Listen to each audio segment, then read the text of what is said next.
Ayun, papalitan natin ang salamin. Ano yun, nabato yun, oh.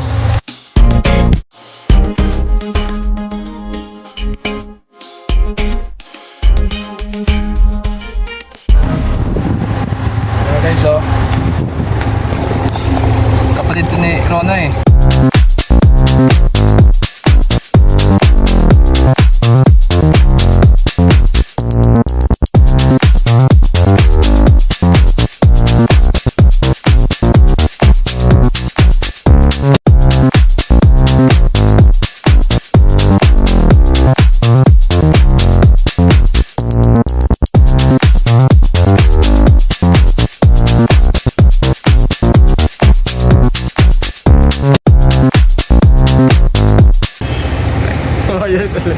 Ayun, matyaga talaga yun sa trabaho. Kahit saan trabaho mo dalhin yan. Yan, oh, yung kasama namin isa.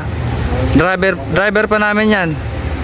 Ano, ang init yan, pero ang tyaga niya manguha ng mangga. Araw ang sumusuko sa kanya. Tignan mo yung balat niya, oh.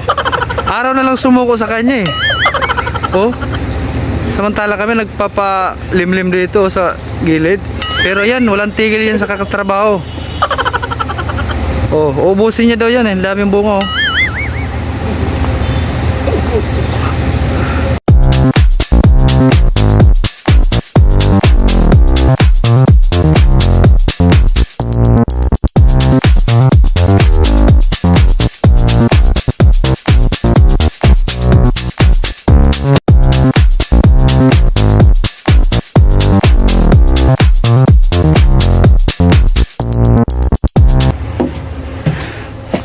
Dito tayo sa loob ng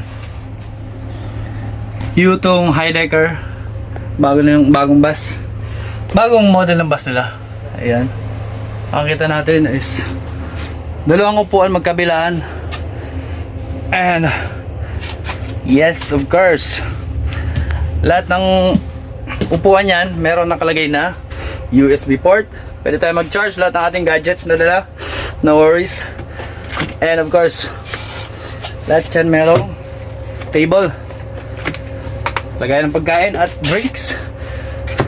Ganyan kaganda ngayon ang Yutong Bus Highdecker. Mga bagong labas nila.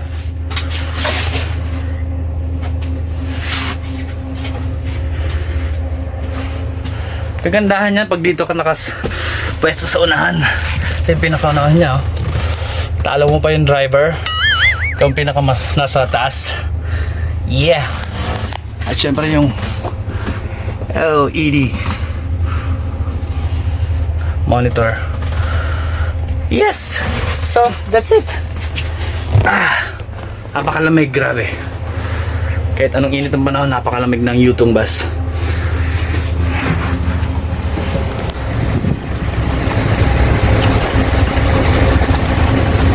Ito pala si Aaron. Binata pa yan, guys.